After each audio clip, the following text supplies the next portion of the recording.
کہا کہ مولا آپ کی دادی کا مہر کیا تھا؟ اب پوری دنیا میں مشہور ہے کہ 500 درہم، 500 چاندی کے سکے، دینار نہیں، سونے کے سکے نہیں، 500 درہم۔ اور جب جناب سرور کائنات نے پوچھا کہ یا علی آپ مہر میں کیا دیں گے، جب رشتے کی بات کی تو کہا یا رسول خدا جو آپ مہر تعین کیجئے۔ کہا آپ کے پاس کیا ہے؟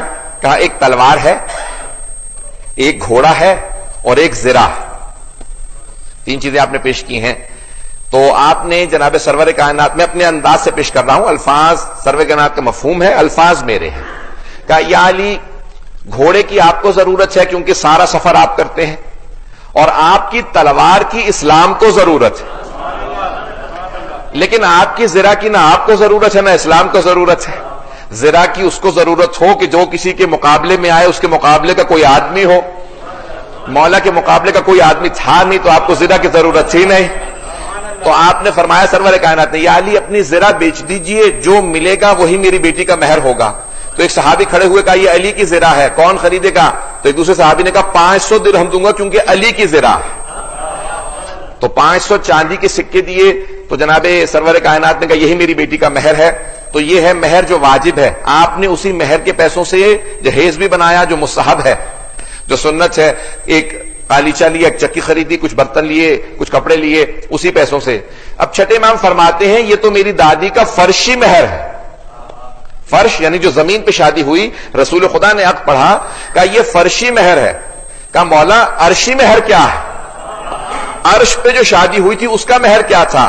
کہا اللہ نے کہا یا علی زہرا کے عقد میں کیا دو گے؟ سفینۃ البحار میں شیخ عباس قمی نے لکھا ہے، جا کے دیکھ لیجئے گا، مہر جناب سیدہ سے متعلق۔ کہا یا علی مہر میں؟ کہا پروردگارہ جو تو فیصلہ کرے گا۔ کہا کہ یا علی مہر فاطمہ میں زمین کا 1/3 حصہ اور جنت کا 1/4 حصہ آپ کو مہر فاطمہ میں دینا ہوگا۔ علی قسیم الجنت ورنہ حبیب خدا کی حدیث ہے، علی جنت و دوزخ کے تقسیم کرنے والے ہیں۔ تو اب امام صادق فرماتے ہیں مہر جناب سیدہ میں جنت کا ایک حصہ بھی گیا ہے، زمین کا حصہ بھی گیا ہے۔ جناب سرور کائنات نے کہا، جناب امام صادق فرماتے ہیں اللہ نے جنت کا حصہ اس لیے رکھا کہ جس کی چاہیں جناب فاطمہ شفاعت کریں۔ مجھے توجہ چاہیے اس مجمع کی عزیزان گرامی۔ کہا زمین کا 1/3 حصہ کیوں رکھا؟ کہا کہ اگر زمین پہ دیکھو تو 2/3 پانی ہے، 1/3 یعنی 1/3، 1/3، 2/3 پانی ہے، 1/3 خشکی ہے، یہ ڈرائی لینڈ 1/3 ہے، 2/3 پانی ہے۔